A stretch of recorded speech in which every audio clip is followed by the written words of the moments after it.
Hello, in this video I'll show you how to replace the coolant and bleed the cooling system on Ford Transit. The procedure is very similar for all the different engines that this car is equipped with. In the video I'll show you how to replace the coolant. To drain the coolant you need to go underneath the car and there is a drain plug on the radiator, or if there is no drain plug you need to remove the lower radiator hose. So here in my case I've already drained the coolant. You can see the coolant tank is empty. Now I'm going to remove the coolant cap. Before I start adding coolant, first I'm going to go inside the car and I'm going to turn the ignition on, and then I'm going to set my heater to maximum temperature and the blower motor to the lowest setting. This way the heater valve will open and coolant will be able to flow inside the heater core. Now I'm going to turn the ignition off and I'm going to go outside the car and start adding coolant. This car is using pink coolant. I'm going to start adding coolant until the coolant reaches maximum level on the coolant tank.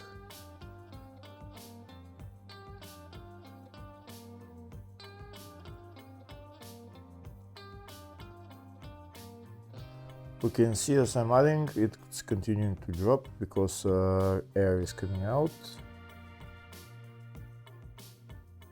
If the video is useful, please like and comment on the video and subscribe to the channel to see more videos like this.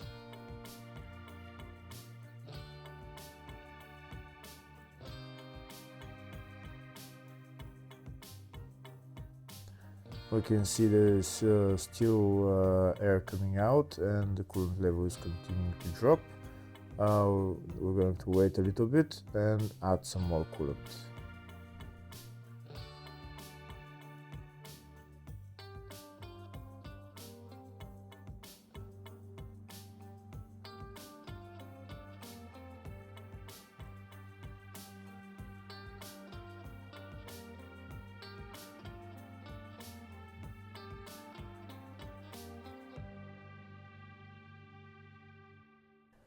Here we can see there's still air bubbles coming out and the coolant level is still dropping, so we're going to wait a little bit more and add some more coolant afterwards.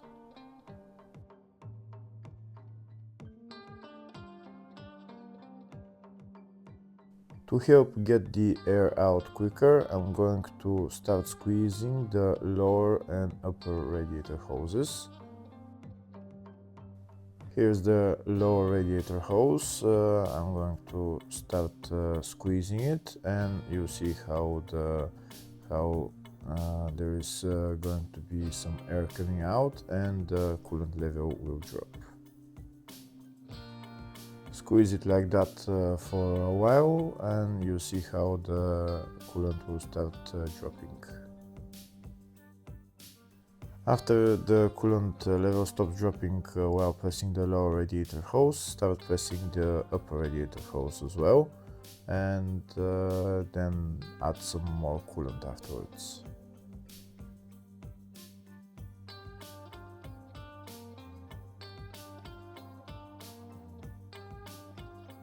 Now we're going to add some more coolant, make it to the maximum level.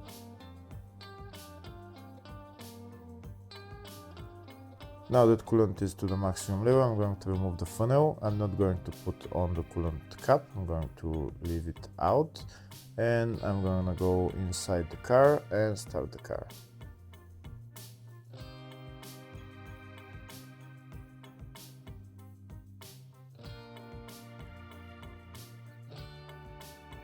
That's the car started. Now I'm going to let it run until it goes to normal operating temperature, around 90 degrees Celsius, and I'm going to leave my heater on maximum temperature and at the lowest setting.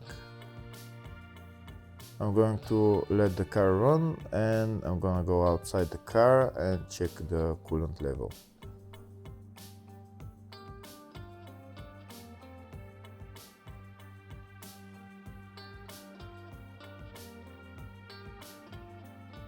Here we can see the coolant level dropped a little bit, so I'm going to add some more coolant until it reaches maximum level.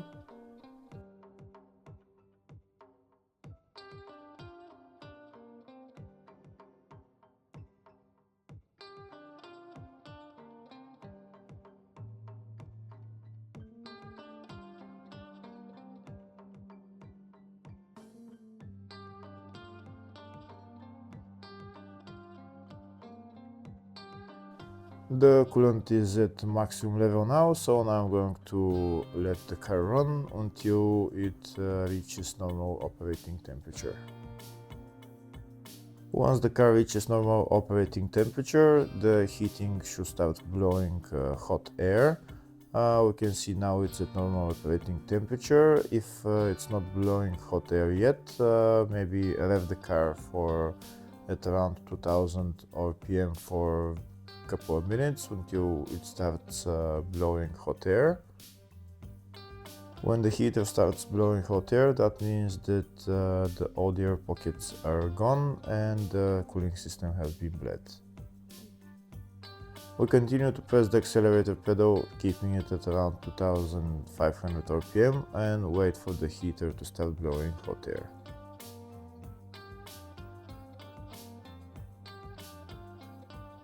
Once the heater starts blowing hot air, we can release the accelerator pedal. Now we can turn up the heater blower motor, and it should be blowing hot air now. So once the hot air starts coming out, that means no air pockets in the cooling system, and the cooling system has been bled. Now we can turn off the car and go outside the car.